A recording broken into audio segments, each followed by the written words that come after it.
السلام عليكم أحبابي الكرام. بنكمل مع بعض سلسلة الفيديوهات اللي احنا بدأناها في الفترة ديت والمرحلة ديت، وهي أرقام القطع في مناطق بيت الوطن. طبعا الفيديوهات ديت أنا عملتها السنة اللي فاتت ونزلت ولقيت قبول من ناس كتير، وبدأت أعملها تاني بشكل جديد بحيث إن انتوا تشوفوا آخر أبديت احنا بنعمله. وطبعا مش محتاج ان انا افكركم ان انا معاكم محمد المهدي، موجود معاكم في القاهره جديده من 2008، وعملت القناه من 2018، وعملت اكتر من 700 فيديو على القناه في الفتره او في المرحله اللي فاتت. بنحاول نوصل للناس رسائل تكون هادفه، بنوصل لهم كل ما يخص مناطق القاهره الجديده والتجمع الخامس من سكني واداري وتجاري وطبي، وكل الحاجات اللي تخص الاراضي والطروحات الخاصه بالاراضي. برضه سلسله الفيديوهات ديت احنا بنشتغل معاكم، بنقول لكم ارقام القطع وبتطلب مننا ارقام قطع كتير. نزلنا في الفيديو دوت في الحي التاني وصورنا ودخلنا جوه الحي التاني. يعني انا بحب اكون واقعي، انا بحب اخش جوه الاماكن. في حاجات ممكن تبقى كويسه وتشوفوها وتنبسطوا وتسعدوا، وفي حاجات ممكن تتصدموا وتتضايقوا منها نتيجه تاخيرها شويه. ولكن الموضوع دوت بيرجع لايه بقى؟ بيرجع لنوعيه التربه، ويرجع للانتهاء من الجهاز في المنطقه ديت، وهل خلصت ولا لا.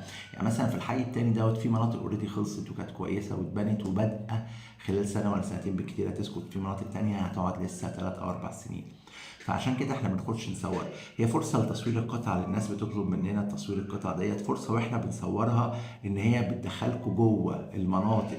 ففي ناس بتشوف القطع بتاعتها، وفي ناس لسه هتشوفها، وفيها كذا. الفيديو ده طويل شويه بس تابعوه للاخر، لان هو فيديو مهم جدا جدا، وبيشرح لكم وبيوضح لكم كل ما يخص الاحياء وارقام القطع. صورنا ودخلنا في الجي ودخلنا في الام وطلعنا فوق ودخلنا في مناطق، دخلنا في حتت صخريه، دخلنا في حتت صعبه شويه، لكن بنحاول نصور لكم من الواقع الحقيقي. في فيديوهات بتشرح حاجات خاصة ببيت الوطن بأشكال وبطرق تانية، في حاجات بتتناول التراخيص، في حاجات بتتناول أرقام القطع، في حاجات بتتناول الأعداد والانتهاء، حاجات بتتناول الإنشاءات. احنا بنحاول نكون شاملين معاكم ونوصل لكم دايما الأمور، سواء احنا أو غيرنا. اسمع ده واسمع ده وفلتر ما بين ده وده، وافهم واستوعب الأمر، بحيث إن أنت في الآخر يبقى عندك المقدرة الحقيقية والوعي الحقيقي. لو أنت شاري أوريدي في القاهرة الجديدة إنك تبقى فاهم الأحداث ماشية إزاي، أو لو أنت عايز تقدم على الخطوة انك تقدم عليها ازاي وباي طريقه بالظبط.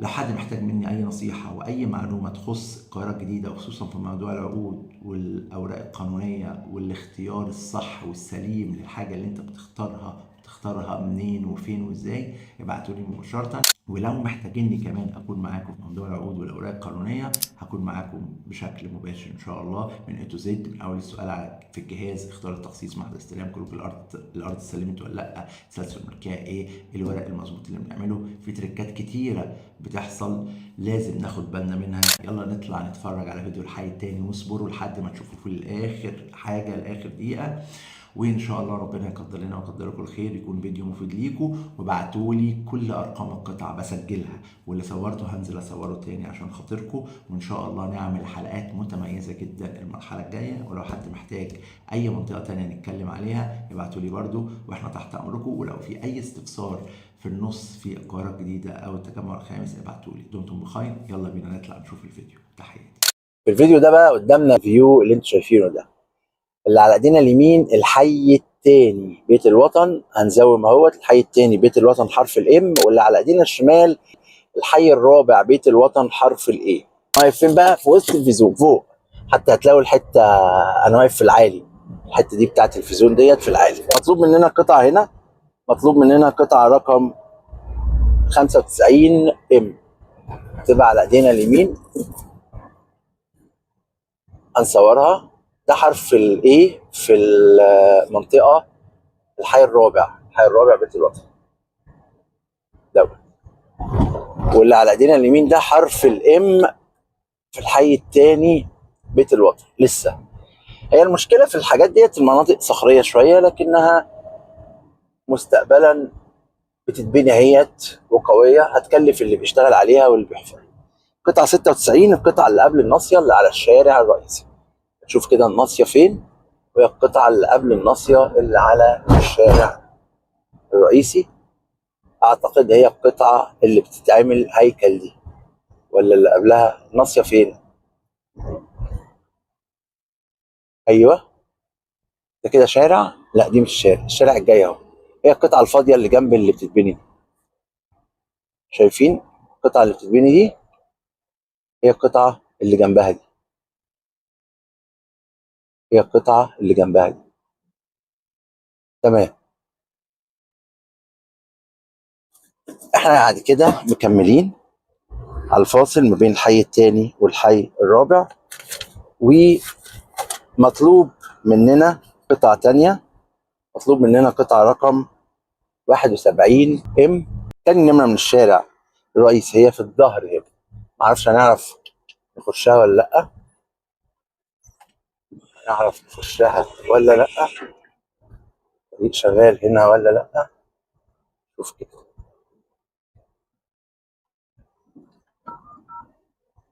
في لودر جاي. القطعة اللي مبنية في وشنا دي برضه عشان تبقوا عارفينها، قطعة رقم 38 ام. نخش في الشارع.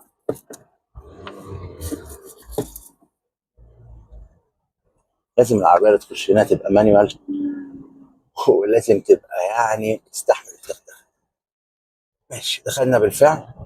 قطعة رقم 71 ام هي جنب القطعة النص دي، النص الطوب الأحمر ديت قطعة 72 ام. 71 ام القطعة اللي جنبها لسه ما اتعملتش. القطعة اللي على ايدينا اليمين المحفورة الناصية ديت قطعة رقم 93 ام. كان مطلوب مننا برضو في حرف الايه قطعة رقم 121. خلينا نشوف كده، نطلع على 121 ونشوفها. نمشي كده على طول. 121 ال 121 ال. احنا هنا ماشيين في حرف الام بالمناسبة، وهنلاقي حديقة حالا، الحديقة بتاعت الام برضو وشنا الحديقة اهيت. القطعة الناصية اللي على ايدينا الشمال اللي مبنية ديت عند الحديقة دي ناصية ولا واجهة؟ لو ناصية هتبقى 48 ال، اللي على الناصية دي 48 ال. طب واللي في وشنا قطعة 23 ام، قطعة كام اللي مبنية دي؟ 23 ام. لا، اللي مبنية دي مش الناصية، اللي مبنية دي 47، اللي مبنية دي 47. الناصية لسه خرسانة. عايزين نخش نشوف قطعة رقم 121. بالمناسبة قطعة رقم 121 أول ما نخش شمال هنشوفها.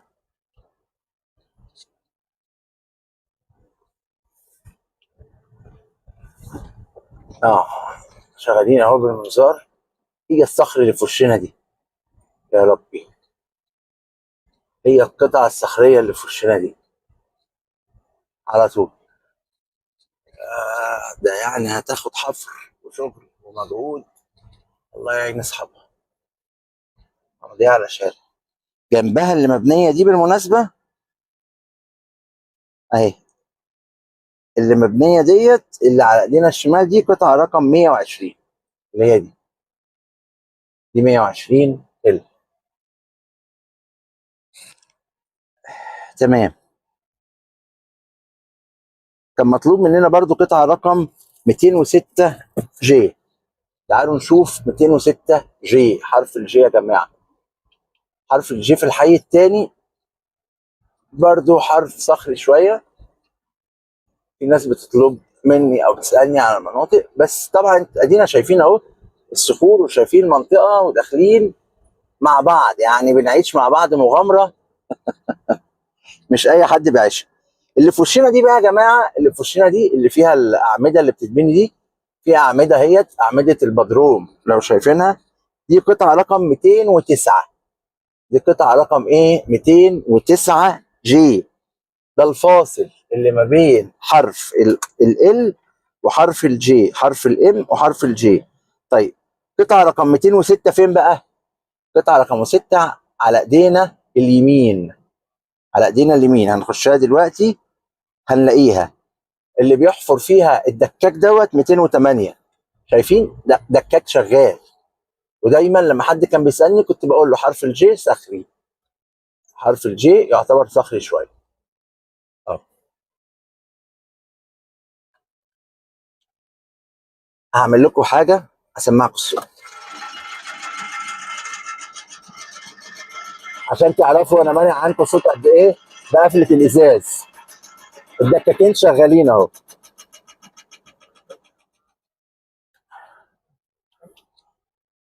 طيب نكمل نخش نشوف قطعه رقم. الدكاكات دي شغاله في 208. قطعه رقم 207 يليها 206. 206 عند العربيه البيضاء دي تقريبا. انا ماشي هنا في حته بجد ربنا يعيننا. 206 طلعت ميه.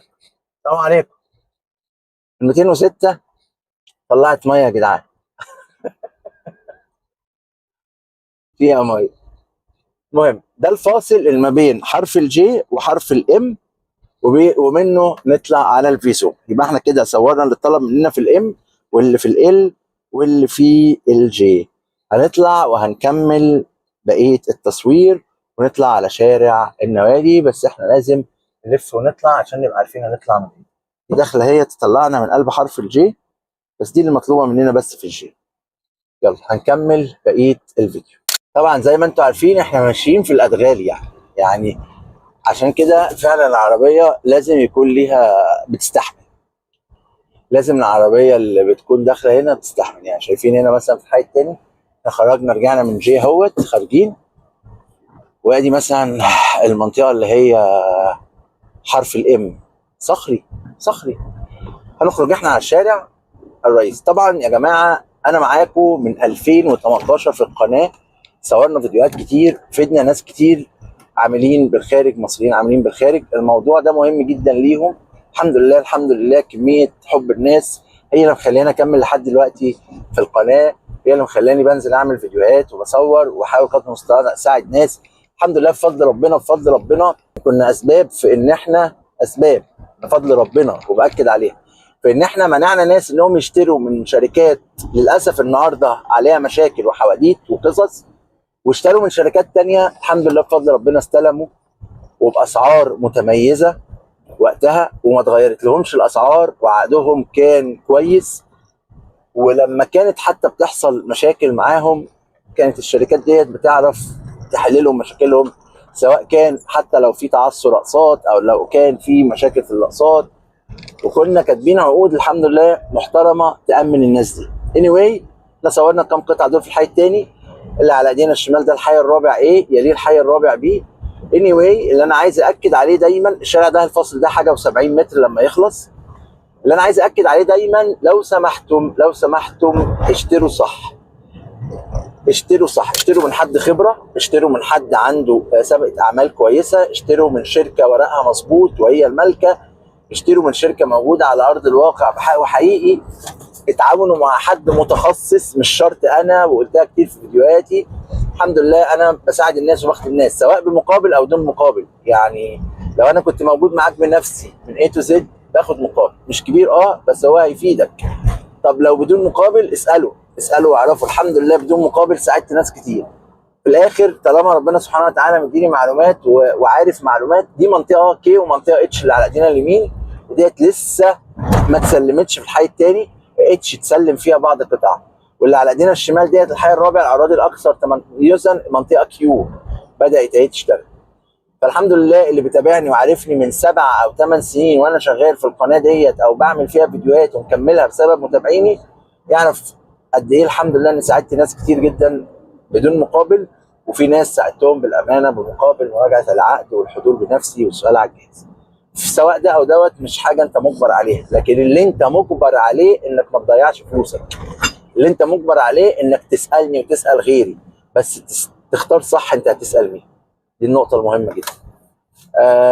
مكملين وصلنا لحد شارع النوادي اهوت، وهندخل بقى يمين. هو بالمناسبه الشمال النادي الاهلي، الشمال النادي الاهلي. ما صورناهوش بس احنا لو بصينا كده اهوت اوريكم الكاميرا هتلف معانا. شمال اهي لو زومنا هيجيب لنا النادي الاهلي. احنا كنا عايزين نكمل الحي التاني لان احنا صورنا في الفيديو ده الحي التاني، لو زومنا هيجيب لنا النادي الاهلي. عايزين ناخد لحد الاهلي ونلف ونرجع تاني، يلا بينا ناخد لكم الاهلي ونلف ونرجع تاني نكمل الحي التاني. يلا سريع عشان نخسر حاجه وتشوفوا النادي الاهلي من هنا فين. لو دخلنا يمين هنطلع على 90. لكن في فتحه قدامنا اهيت مش هتخسرنا حاجه، ندخل نشوف النادي الاهلي ونرجع على طول. اوكي، هنلف اهوت يمين، هيبقى ايه بقى على ايدينا؟ هيبقى على ايدينا الشمال الحي الرابع، حرف الكيو وحرف الان وحرف ال اللي هي الاراضي الاكثر تميزا، متاخر شويه لكن تمام. وعلى ايدينا اليمين هيبقى النوادي، نادي الشرطه وكومباوندات زي ما انتم شايفين، نادي الشرطه وكومباوندات، والنادي الاهلي بعد كده. اللي على ايدينا الشمال اهو الحي الرابع، الاراضي الاكثر تميزا. واللي على ايدينا اليمين ديت بوابه نادي الشرطه اهي. وهيجي حالا بعد كده زي ما انتم شايفين على ايدينا الشمال الحي الرابع، الاراضي الاكثر تميزا، اللي هي المساحات 450 ل 500 مضرومه ارضي وتلات. ادي النادي الاهلي على ايدينا اليمين اهوت، لو زومنا هنشوفه واضح. ادي النادي الاهلي اهوت بوضوح. وبعد كده يجي الحي الرابع منطقه كي، زي ما انتم شايفين الحي الرابع منطقه كي ديت اكتر منطقه تعتبر مبنيه وكان عليها تركيز واهتمام في الحي الرابع لقربها من النادي الاهلي. اهو النادي الاهلي وبوابه النادي الاهلي. الدنيا كلها كانت بتبيع الحي الرابع على حس النادي الاهلي. يقول لك جنب النادي الاهلي، ويبقى هي يعني ما بينها وبين النادي الاهلي كتير، بس جنب النادي الاهلي وخلاص، هو الحرف الكي هو اللي جنب النادي الاهلي. وطبعا هنلف ونرجع تاني، هنلف ونرجع تاني ليه؟ علشان احنا بنصور الحي التاني اصلا. ده الفاصل بقى اللي ما بين، ده الحي السادس اهوت، ده الحي السادس اللي على ايدينا اليمين، والشارع اللي في وشنا ده الفاصل ما بين الرابع والسادس، واكيد انتوا حافظينه. انا كنت بصور الشارع دوت من ايام ما كان تراب، من ايام ما كانش فيه ولا مبنى من المباني ديت. هنرجع بقى تاني علشان نطلع على الحي التاني. كده بقى على ايدينا الشمال النادي الاهلي، وبقى على ايدينا اليمين مين؟ حرف الكي في الحي الرابع. يا مسهل يا رب. هنطلع على الحي التاني اللي احنا كنا بنصوره والمناطق اللي احنا كنا بنصورها، وممكن هناخد بقى الحد الشرقي. كان عندنا قطعه بس في الدقيقه او قطعتين تقريبا دول على الشارع هنصورهم. كان عندنا قطعه رقم 17 دي في الحي التاني، هي ديت اللي انا هصورها لكم دلوقتي، بحيث ان احنا يبقى كده صورنا الحي التاني. وبعد كده كان في قطع تانية بقى في الاي والبي والسي والاي، ممكن اصورها لكم في فيديو تاني مفيش مشكله. بس خلينا نجيب 17 دي لانها على الشارع الرئيسي، ونقفل الفيديو دوت ونكمل بعدين بقيه المناطق في الحي التاني. فين 17 ايه؟ 17 دي، اسف 17 دي. طيب اللي على ايدينا اليمين ده حرف الاتش، اللي على ايدينا اليمين ده ايه؟ حرف الاتش. لسه من الاراضي الاكثر تميزا، ولسه اتسلمت فيه بعض قطع مش كل القطع. اول ما يخلص حرف الاتش هيجي بعد كده حرف الدي، قطعه رقم 17. ايوه بقى نركز، قطعه رقم 17 هنا اللي هي ايه بقى؟ تاني نمره من الناصيه من قطعه 18. هنشوف هنا شارع، هنا شارع. اول ما نشوف شارع، فين الشارع؟ شارع يا عم محمد، هو اللي هناك ده تقريبا حرف الدي.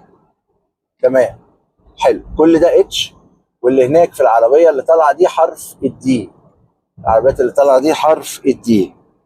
جميل جدا. ده الفاصل ما بين الدي والاتش. العربيه النقل دي طالعه في الفاصل ما بين الدي والاتش.